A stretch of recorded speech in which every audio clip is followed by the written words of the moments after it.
Estou rematando o doutoramento neste momento, estou no meu quinto ano, e estou traballando coa imaxe nacional de Galicia, que se parece como unha nai moi veliña, non? Entón, traballo co tema da morte, como esta morte simbólica, cultural, identitaria e lingüística de Galicia.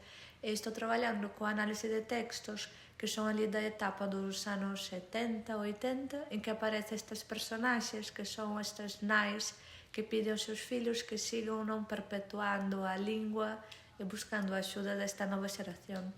Ali no Río tamén traballo, xa levo 5 anos, como lectora de galego, non? Son a sustituta das disciplinas das materias de galego na universidade. Ali temos un programa que se chama Programa de Estudos Galegos, onde fun alumna e agora profe. Dende 2022 estou como profesora de portugués tamén no Instituto da Secundaria e implementamos hai uns anos un proxecto de ensinar tamén o galego aos nenos.